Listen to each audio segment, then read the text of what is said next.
સૌરાષ્ટ્રમાં નંબર 1 ગણાતા ગોંડલ માર્કેટિંગ યાર્ડમાં સિઝનની નવી મગફળીની આવકનો પ્રારંભ થયો છે। ગોંડલ માર્કેટિંગ યાર્ડમાં એક જ દિવસમાં નવી મગફળીની 30,000 ગુણીની આવક થઈ છે। હરાજીમાં નવી મગફળીના 20 કિલોના ભાવ ₹800 થી લઈને 1100 સુધીના બોલાયા છે।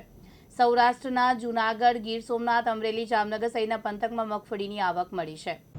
આજથી સૌરાષ્ટ્રનું અગ્રીમ ગણાતું ગોંડલ માર્કેટિંગ યાર્ડમાં નવી મગફળીની આવક ધમાકેદાર શરૂઆત થઈ ગઈ છે। સમગ્ર સૌરાષ્ટ્રના ખેડૂતો, સૌરાષ્ટ્ર આમ તો મગફળી માટે ફેમસ છે, એમાં ગોંડલ માર્કેટિંગ યાર્ડમાં સૌરાષ્ટ્રની સૌથી વધારે મગફળી આવતી હોય ત્યારે અત્યારે 30,000 કરતાં વધારે ગુણીની આવક થઈ અને ઓક્શન ચાલુ થઈ ગયું છે। સમગ્ર સૌરાષ્ટ્રમાંથી જામનગર, રાજકોટ, જૂનાગઢ, અમરેલી, ભાવનગર આવા સમગ્ર સૌરાષ્ટ્રના જિલ્લાઓમાંથી ખેડૂતો પોતાની મગફળી વેચવાનું પસંદગી ગોંડલ માર્કેટિંગ યાર્ડમાં કરતું હોય છે, કારણ કે ગોંડલ માર્કેટિંગ યાર્ડમાં ઓઇલ મિલ, સિંગદાણા, પીનટ બટર આવા અનેક યુનિટો છે। એ ઉપરાંત એક્સપોર્ટના પણ અનેક યુનિટો છે અને સમગ્ર દેશમાંથી સારા મગફળીના વેપારીઓ એ ગોંડલ માર્કેટિંગ યાર્ડમાં મગફળી લેવા આવી ગયા છે।